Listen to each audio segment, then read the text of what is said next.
Eh, maaf Pak mengganggu waktu Bapak di pagi hari ini dan saat ini.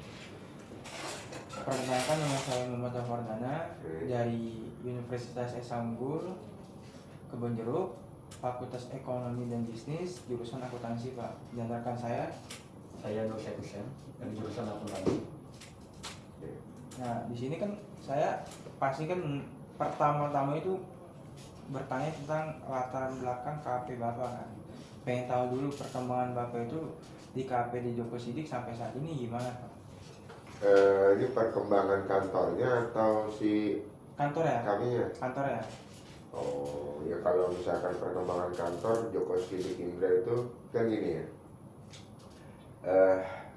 Kebetulan kalau saya ikut dari awal itu ikut dengan Pak Indra, partner. Nah, Pak Indra itu dulu waktu pertama saya ikut gabung itu namanya bukan Joko Sidik Indra. Itu Hertanto Sidik dan rekan pertama. Terus berubah jadi Hertanto Sidik dan Indra. Nah, setelah itu baru namanya Joko Sidik Indra. Itu pasti dunia kantor akuntan seperti itu. Nah, sekarang tadinya Pak Indra itu masih ikut itu ya, bukan kantor pusat. Nah, sekarang tempat Pak Indra ini menjadi kantor pusat. Sekarang. Iya. Berarti ada kantor cabang ya Pak? Cabangnya ada. Boleh tahu di mana Pak? Kita ada di Surabaya, Surakarta, terus di mana ini? Pokoknya Surabaya, Surakarta, di Depok, Bekasi, sama saya nggak ini. Ya itulah pokoknya kurang lebih. Berarti banyak Pak ya? Cabang kita nggak terlalu banyak, cuma partnernya banyak. Oh, partnernya banyak. Iya, jadi kayak misalkan di sini ntar ada beberapa partner, di tempat yang lain juga ada beberapa partner juga. Tadi juga saya sempat nanya sama bapak-bapak yang di depan resepsionis. Berarti emang ini udah termasuk ke internasional Pak? KP ini? Afiliasi kita internasional Antea, itu di Spanyol, Barcelona. Wah, lumayan bagus berarti Pak. Iya, sebelumnya kita pakai Polaris. Terus juga sebelumnya kita masih belum ada afiliasi. Memang perjuangan kantor akuntan itu ya tergantung kitanya gitu ya, maksudnya tergantung si manajemennya yang mau dibawa kemana kan gitu. Terus juga tergantung pangsa pasarnya mana yang mau kita ambil. Kalau kita cuma hanya mau ngambil brand-brand, pokoknya brand-brand skala lokal gitu ya, maksudnya lokal tuh ya udah kita cuma ngambil Jabodetabek gitu. Itu nggak perlu afiliasi juga oke bisa, gitu. iya. Karena emang masih siklusnya masih daerah Jawa Barat gitu kan. Iya, tapi kalau kita katakan mau ngambil skala nasional atau internasional, kita harus afiliasi. Betul banget ya.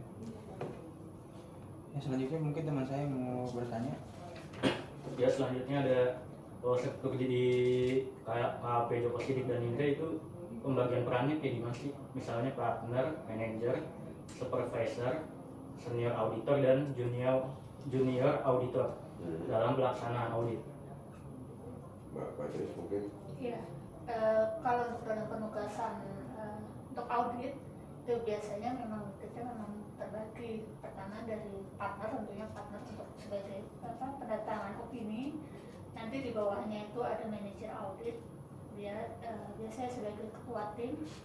Di bawahnya ada supervisor dibantu dengan junior dan senior audit, tergantung skala perusahaannya seperti apa. Maksudnya dari skala perusahaan? Skala perusahaannya biasanya kalau untuk perusahaan untuk yang besar gitu, tentunya orang-orangnya juga pasti akan banyak. Gitu. Iya.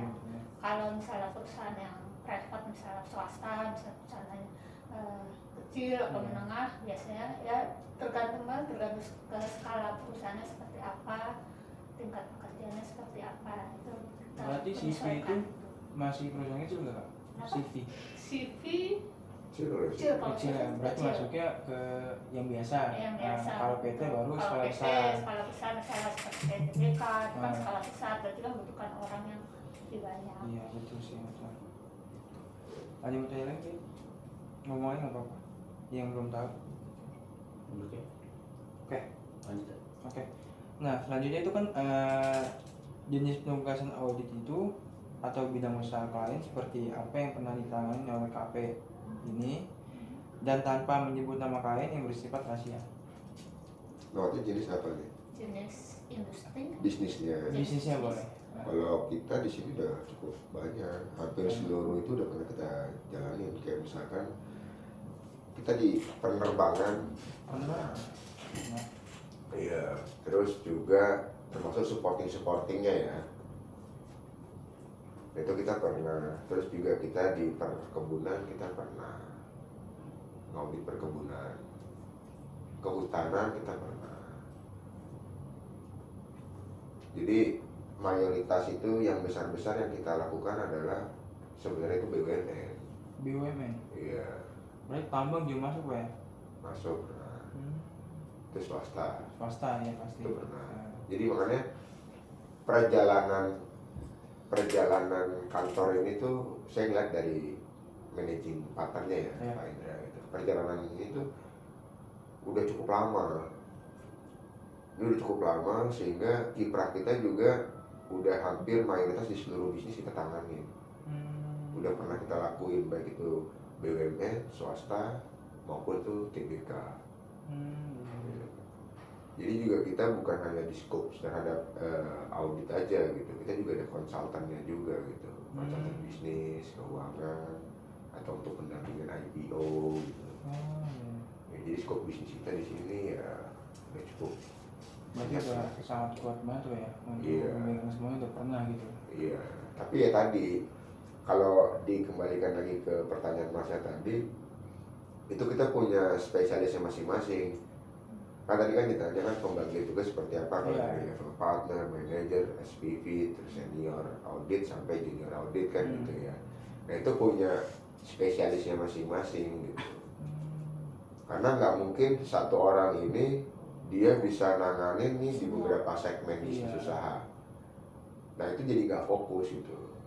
Nah sedangkan aturan kita sendiri kan cukup rigid nih kalau sama-sama kita pelajari ya, PSAK itu kan cukup apa ya?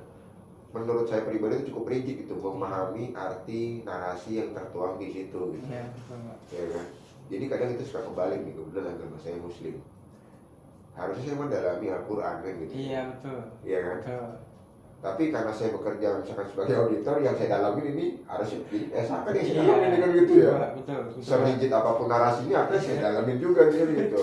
Nah yang ini nih kewajiban utama jadi entar gitu. Iya. Jadi ini lah dilema kalau kita bekerja ya. Iya, Tapi betul. gimana caranya harusnya kita bisa balance kan gitu. Iya. Benar. Karena emang kita juga sebagai auditor kan juga harus mengikuti peraturan dari negara. Iya, ada dari IAI, IAPI, Iya. terus juga dari negara juga aturan kementerian-kementerian ya, Iya, terutama jadi- keuangan sama OJK. Jadi kayak gimana pun kita mengikuti dengan kepercayaan agama kita juga mustahil sih Pak, menurut saya. Karena susah banget sih Pak. Iya. Benar susah banget sih Pak. Ya selanjutnya. Ya, mungkin selanjutnya bagaimana sistem supervisi dan review berjenjang yang diterapkan KP ini untuk memastikan kerjaan audit sesuai dengan standar yang ada. Mbak Patricia mau Iya. nanya? Pertama tentunya setiap kertas kerja yang disiapkan yang dibuat oleh tim auditor pastinya harus mendapat review dari atasan terkait, entah itu supervisor, manager, partner. Itu mulai dari supervisor, manager, partner. Nanti kita juga ada peer review, jadi antar partner. Berarti Bahkan ada sebelum kemungkinan mungkin dari internasional Itu ada juga gitu. Jadi memang review itu memang berjenjang untuk memastikan kualitas dari atas kerja itu sendiri. berarti itu sebelum dikasih klien atau gimana? Iya tentunya selama audit di lapangan itu, jadi jangan sampai nanti setelah laporan itu terbit nanti terjadi kesalahan, nanti justru akan lebih repot lagi. Iya, Gitu. benar Makanya sih. selama pekerjaan lapangan itu sedapat mungkin, sebisa mungkin itu udah melewati review, termasuk pada saat nanti pada saat penyusunan laporan juga itu reviewnya juga berjenjang. Gini, mungkin Benar-benar saya struktur ya Pak ya? Jadi saya tambahin, yang dimaksud Mbak Patricia itu adalah review berjenjang ini setiap auditor ini punya scope yang berbeda-beda dan kompetensi yang berbeda-beda kan gitu ya, karena kita kan leveling ada dari junior, senior, SPV, manager sampai ke level partner gitu. Nah kita pembagian scope kerjanya juga pasti berbeda tergantung levelnya. Junior nggak mungkin dia bisa ngerjain WP gitu, kertas kerja itu nggak mungkin gitu, bikin worksheet segala macam. Nah dia pasti hanya kaitan dengan support yang ringan-ringan, apakah bikin konfirmasi, case of name segala macam gitu. Nanti dia baru menuangkan dalam kertas kerja itu. Nah nanti yang melakukan review itu adalah di SPV. SPV itu membantu manajer in charge. SPV juga yang akan membuat WP itu kertas kerjanya gitu, worksheet segala macam itu yang bikin. Walaupun nanti ada kertas kerja per akunnya masing-masing yang ngerjain tetap mereka, si junior sama si senior audit itu. Gitu. Nanti yang membantu review adalah SPV. Dari SPV kalau udah matang baru masuk ke manajer in charge. Nah manajer in charge itu cuma hanya view-nya aja, dia yang bikin perencanaan sebelum melakukan audit gitu. Terus dia yang menentukan batasan materiality seperti apa, samplingnya berapa banyak itu dari manajer in charge untuk dijalankan oleh SPV ke bawah. Nah nanti kalau misalkan hasil review itu udah sampai ke manajer in charge, dia hanya overview. Overview itu apa? Ya maksudnya memastikan bahwa apa yang disampaikan oleh SPV ini sudah 90%. Jadi tinggal memoles dikit-dikit apa yang kurang, misalkan contoh misalkan, oh ternyata ini masih ada yang kurang nih dari materiality kita, ternyata sampelnya sekian, harusnya nggak sekian, tambah lagi misalkan. Hanya sebatas itu. Sampai draft laporan pun dari SPV ke manajer itu nanti direview sama manajer. Draft laporan LAI, laporan audit itu nanti yang bikin adalah SPV. Nah dari SPV kan nggak mungkin kan langsung ke partner. Nah itu di manajer itu di review tuh, disclose-nya dari gambaran perusahaannya, figur perusahaannya, sampai nanti catatan laporan keuangan per akunnya.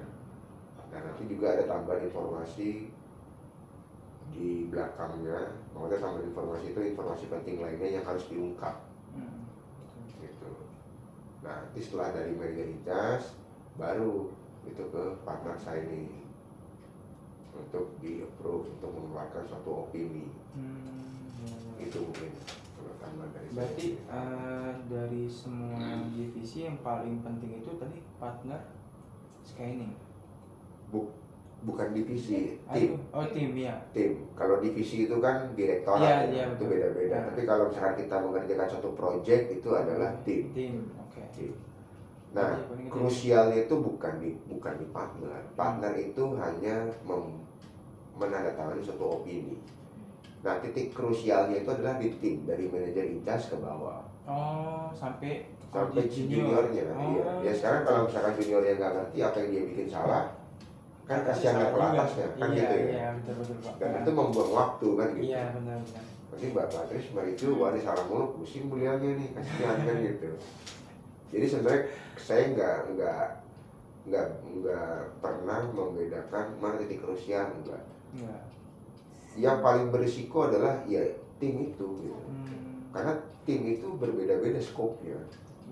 Nggak bisa gitu, nggak bisa misalkan ini krusial di mana, di manajer, ya belum tentu juga gitu. Jadi kalau saya lebih, kalau karena di tim ya tanggung jawab tim, ya krusial ya adalah di tim gitu. Iya benar sih Pak. Berarti maksudnya tim ya, bukan divisi ya? Bukan, kalau divisi itu lebih kepada pembagian, misalkan ini divisi audit, ini divisi non audit atau assurance non assurance. Oke, selanjutnya mungkin saya mau nanya lagi Pak. Boleh. Jadi bagaimana tahap audit yang diterapkan KP mulai dari penerimaan klien, perencanaan audit, pelaksanaan pengujian hingga penerbitan laporan audit independen? Ya tentunya dari planning ya, perencanaan itu pertama dalam pemilihan klien. Sebelum kita menerima klien itu, tentunya kita harus menilai dulu klien itu bisnisnya apa, resikonya di mana, ya kan? Ada nggak kasus hukum dengan klien tersebut? Gitu. Kita harus menilai klien tersebut sebelum kita sebelum menilai bahwa klien itu memang layak untuk diaudit. Oke. Gitu. Setelah itu baru kita ke tahap planning, tahap perencanaan. Ya itu dari menentukan materialitas. Pertama sebelum kita menentukan, kita harus membuat independensi dulu untuk menyatakan bahwa kita nggak ada hubungan apa-apa dengan klien gitu. Misalnya kita nggak punya misalnya modal ke klien, apa utang piutang, apa hubungan misalnya ada saudara, itu semua harus dituangkan di dalam independensi. Supaya apa? Supaya kita memang benar-benar independen di dalam penugasan itu, jadi nggak ada benturan kepentingan gitu. Setelah itu baru kita menentukan yang namanya materialitas. Kita tentukan materialitasnya, resikonya apa. Gitu. Baru setelah materialitas baru kita lanjut dengan test of control biasanya untuk mengetahui bisnis perusahaan tuh seperti apa, karena kan misalnya perusahaan penerbangan dengan perusahaan manufaktur tentunya SOP-nya berbeda, bisnisnya berbeda.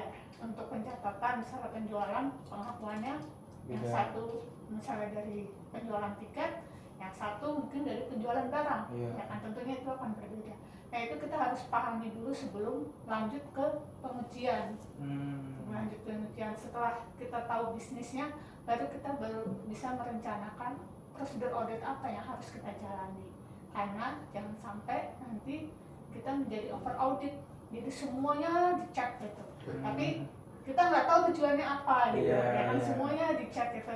Tapi kita nggak tahu apa sih yang mau dicari pengujian ini gitu. Nah setelah itu, setelah melakukan pengujian dan ada yang namanya mungkin konfirmasi, mungkin pernah dengar kan, ada konfirmasi, nanti ada coaching, semua itu pengujian substantif gitu ya. Nanti setelah semuanya itu pengujian itu nanti dituangkan dalam sebuah kertas kerja, dan kertas kerja itu juga harus bisa tidak hanya bisa dibaca oleh kita sebagai auditor, tapi bisa dibaca oleh orang yang memang membutuhkan. Misalnya kalau ada pemeriksaan, misalnya boleh bisa dibaca oleh siapa aja. Makanya dalam kertas kerja audit itu memang harus lengkap gitu. Jadi memang harus bisa menggambarkan perusahaan itu sendiri gitu. Kemudian setelah kertas kerja itu lengkap, diskusi dengan klien juga, diskusi dengan manajemen, diskusi dengan mungkin ada pemerintah, misalnya kalau misalnya ada laporan misalnya harus ke komite audit misalnya, itu ya kita harus lakukan itu gitu. dalam tahap di lapangan itu. Setelah itu baru kita menyusun yang namanya laporan audit. Laporan audit itu dari mana? Dari hasil pengujian kita. Dari pengujian sebelumnya. Dari hasil pengujian yang telah kita lakukan selama proses audit itu kan biasanya ada adjustment, itu semua dituangkan dalam kertas kerja audit. Laporan setelah memastikan bahwa angka yang ada di dalam laporan itu sesuai dengan kertas kerja, baru itu nanti akan diberikan ke manajemen. Itu baru dilakukan review secara berjenjang, baru nanti sampai keluar terbit laporan. Jadi dalam audit itu sebenarnya ya nggak bisa terus sembarang kemudian ini semuanya itu ingin diuji, tapi kita nggak tahu arahnya kemana. Ya, tujuannya apa? Nah itu makanya misalnya coaching gitu, tapi kita nggak tahu ini coaching. Nah misalnya seperti itu ya kan, ada dokumen gitu, tapi kita nggak tahu dokumen apa yang kita minta misalnya, tujuannya apa gitu. Kita minta dokumen itu misalnya seperti itu. Nah tadi kan kakak untuk perencanaan kan itu kakak untuk memilih klien ya. Misalkan itu kenapa bisa dipilih sih kak? Ada sebabnya apa nggak kalau misalkan itu klien itu bisa dipilih? Iya, tentunya kita harus memilih klien ya mas ya. Ya kan kalau nggak milih. Kan gini ya mas, kita itu kan akuntan, perusahaan jasa. Sebenarnya kita tidak pilih-pilih klien. selama tadi yang disampaikan Mbak Patricia, kita lakukan dulu tuh risk assessment-nya. Biasanya. Kita lakukan risk assessment. Makanya gini, kita tuh nggak akan nolak suatu klien. Kita pasti akan kita minta tuh semua klien. Supaya apa? Kita kan jualan nih jasa. Iya. Kalau kita nggak ada klien, kita nggak ada uang kan gitu Iya, ya. benar. Nah cuma nggak semua bisa kita dapati klien itu, nggak semua bisa kita inginkan gitu. Makanya kita lakukan dulu terhadap misalkan contoh ada salah satu perusahaan PTA, kita lakukan dulu tuh risk assessment-nya. Kalau kita ambil proyek itu, risiko nggak ke kita? Ini contoh kecil aja ya misalkan. Ada salah satu perusahaan, ini kan banyak ya. Ini bukan rahasia umum lah. Banyak itu perusahaan-perusahaan menengah ke bawah itu yang banyak bermain untuk pinjaman. Betul. Ya. Nah, Nah itu juga banyak juga KP itu terperosok. iya. Makanya udah dia ambil aja, ambil gitu. Nggak taunya si perusahaan itu melakukan audit tujuannya untuk melakukan pembiayaan. Setelah dilakukan pembiayaan ternyata dia layoff, cabut entah kemana segala macam. Iya. Nah impactnya kemana? Ke kantor akuntan Iya. yang melakukan audit memberikan opini WTP kan gitu ya. Nah makanya kami pasti pengen semua kita kerjain, klien apapun pasti pengen kita ambil, tapi kita harus ada prosedur melakukan risk assessment. Kalau itu tidak beresiko, kalau itu risikonya kecil, itu kita ambil. Kalau itu risikonya besar, nanti ada pertimbangan dari managing partner. Jadi ada levelingnya juga gitu, ada batasannya. Jangan sampai kita tutup mata ya karena kita pengen duit diterima semua gitu. Iya sih. Perusahaan baru setahun berjalan, besoknya gulung tikar. Biasanya ya Iya kan? sama pilot gitu kan. Iya, itu sih lebih ke arah sana sih. Iya. Jadi kita nggak milih-milih. Karena emang kalau kita nggak ada klien ya kita nggak bisa dibayar gitu. Iya sih. Kerja nggak ada duitnya gitu. Iya bener. Berarti emang bukannya pilih-pilih ya Pak, cuman kita menelusuri, ya maksudnya menelusuri pabrik itu apa gitu ya. Iya. Risiko. Ini sih meminimalkan resiko. Iya, betul. Ayo selanjutnya. Nah, selanjutnya biasanya di sini praktik auditnya itu kendalanya apa aja sih? Misalnya dokumen klien tidak lengkap, kelemahan pengendalian internal, kesalahan pencatatan, atau ketidaksesuaian laporan keuangan. Itu mayoritas semua itu Ada tergantung perusahaannya. Beda-beda. Ini harusnya pertanyaannya itu dijurusin gitu. Pokoknya dijurusin adalah kita mau nanya atas skop perusahaan apa nih. Kalau BUMN aturan pasti semua udah jelas ada. Kalau BUMN, kalau swasta aturan belum tentu ada. Kebijakan akuntansi, prosedur, sehingga apa? Babak belur tuh pengendalian internal segala macamnya. Makanya tergantung jenis perusahaannya apa gitu. Nggak bisa semuanya disamain. Kalau kayak kami ini, apa yang tadi Mas ya tanya, itu pernah kita alami semua. Pasti itu kita alami. Tapi di berbagai perusahaan ya. Ada juga yang lengkap juga. Ada yang lengkap. Kalau kayak BUMN mayoritas lengkap. BUMN, TBK itu mayoritas lengkap. Mayoritas. Kalau TBK juga terbuka sih Pak ya, kalau TBK. Iya, itu pasti lengkap tuh. Iya. Nah paling ya kalau dari dua poin ini nih, perusahaan BUMN atau perusahaan swasta TBK, itu yang lama itu biasanya dokumen. Kenapa ya? Ya gimana ya, Masnya kerja nih, Mas kerja di bidang pajak, Mas bidang SDM contohnya gitu. Ini Bapak Tris audit nih lagi meriksa nih, Mas tuh sebenarnya kalau perusahaan BUMN sama perusahaan TBK itu pasti sudah membagi karyawannya itu beban kerja. KPI individu udah pasti ada. Nah tiap hari itu nggak mungkin ada yang bengong-bengong.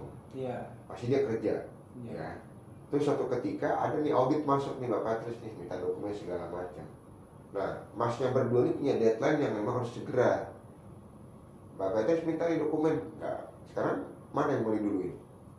Kerjaan utama atau kerjaan tambah? Ini sama-sama punya nilai. Iya, betul.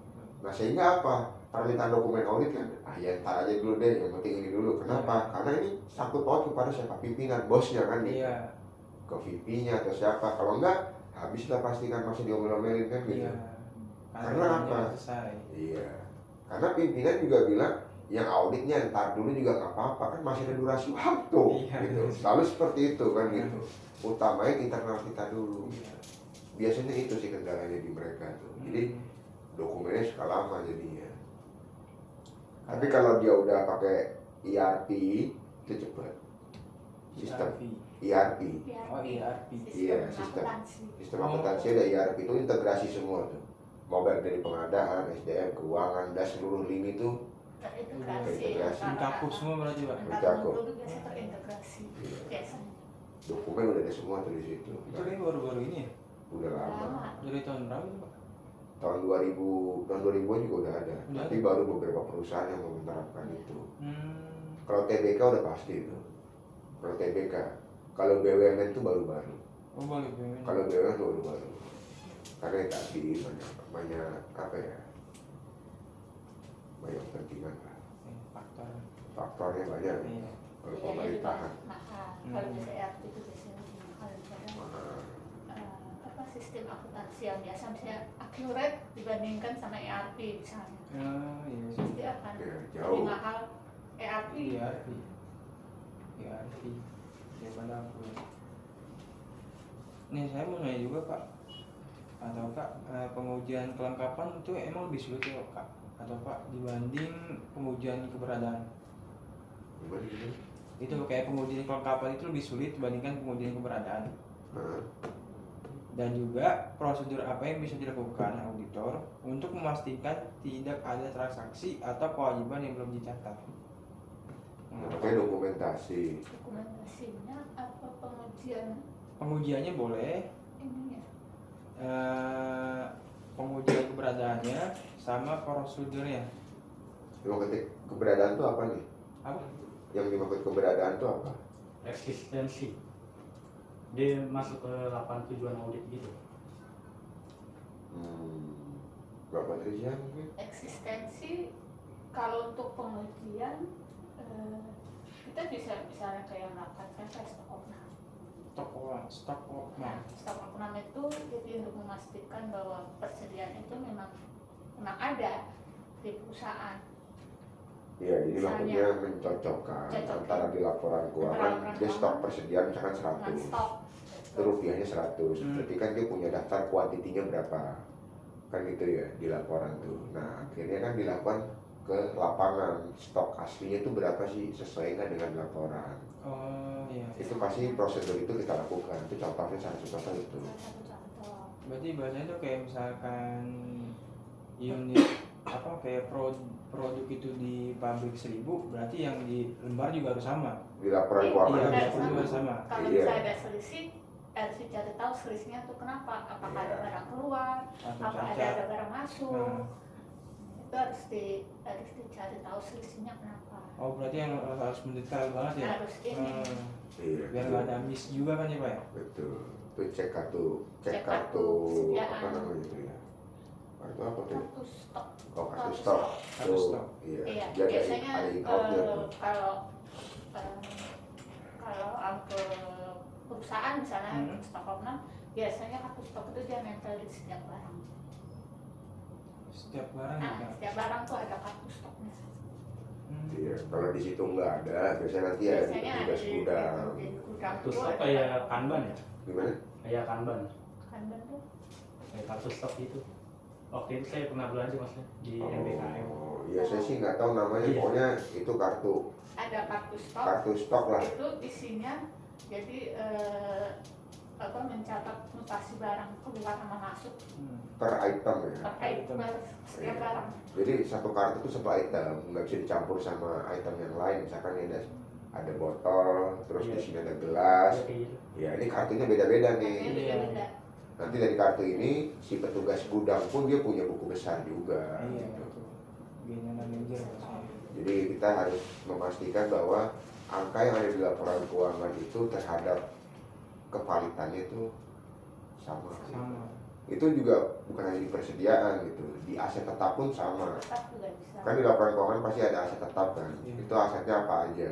Nah itu kita kunjungin tuh, bener nggak itu punya aset Karena itu gitu. misalnya meja ini dicatat di laporan keuangan sekian, benar nggak di Iya. perusahaan mejanya ada segitu Ya, gitu. Jangan-jangan ada satu meja yang nggak ada nih. Iya. Nah, yang nggak ada itu kemana? Nah, itu harus cari tahu. Misalnya dipindah ke cabang lain misalnya. Atau misalnya mungkin barang itu udah dijual tapi belum dikeluarkan dari aset tetap. Berarti laporannya harus diubah lagi kalau Iya, gitu ya, berarti Pak? kan itu Iya, harus buat diubah adjustment. lagi Iya. sesuai dengan kondisi yang sebenarnya. Iya sih benar. Ya, ada pertanyaan lagi? Yuk. Ya mungkin ini agak panjang pertanyaan. Apa? Bagaimana auditor menguji tujuan audit akurasi, detail tie-in, klasifikasi, dan cut-off agar angka dalam laporan keuangan sesuai dengan bukti pendukung, buku besar, rincian akun, serta dicatat pada akun dan periode yang tepat. Gimana? Sorry. Akurasi, Akurasi. detail TIE-in, klasifikasi, dan cut-off. Atau Akurasi, detail, Detail tie-in, protein. ya, klasifikasi, dan cut-off. Cut-off kayak pisah batas gitu. Pertanyaannya apa tuh? Agar angka dalam laporan keuangan sesuai dengan bukti pendukung, buku besar, rincian akun, serta dicatat pada akun dan periode yang tepat. Iya, itu kan kita tadi Mbak Pati Iya. sudah menyampaikan terkait prosedur pengujian yang kita lakukan. Itu kan ada TOC, ada TOC itu test of control gitu. Nanti kalau TOC kita belum mengcover, itu bisa kita lakukan lagi ada namanya TOD, test of detailnya gitu. Kalau enggak substantif test gitu. Nah itu yang tahapan-tahapan itu yang kita lakukan. Test of control itu dilakukan itu untuk melakukan pengujian antara dokumen dan prosedur yang dimiliki oleh perusahaan itu sudah sesuai atau belum. Contoh misalkan, apa ya gampangnya? Nah ini masnya mau beli sesuatu. Ini kita ngomong perusahaan ya, Iya. kita ngomong perusahaan nih. Masnya mau beli sesuatu, kan nggak mungkin emasnya yang langsung beli begitu aja. iya. Pasti ada prosedur kan. Iya. Nah, contoh misalkan masnya orang keuangan nih, kan nggak mungkin masnya langsung beli dulu sendiri terus minta ke sini kan Nggak enggak. bisa. Pasti kan minta persetujuan dulu kan. Iya. Dan minta persetujuan nanti kalau udah oke baru mas yang ini bayar. Iya. Nah itu sama nggak treatment itu dengan standar prosedur yang ada di perusahaan itu, tahapan-tahapan itu. Termasuk dari dokumen-dokumen form-formnya seperti apa gitu. Nah itu yang dilakukan gitu. Iya. Kalau itu nggak sesuai, ya itu nanti bisa kita masukkan sebagai audit memo gitu. Mungkin Mbak Patricia. Kalau akurasi kan sebenarnya lebih ke ketepatan perhitungan, ya kan? Misalnya kita mencatat persediaan, ya kan?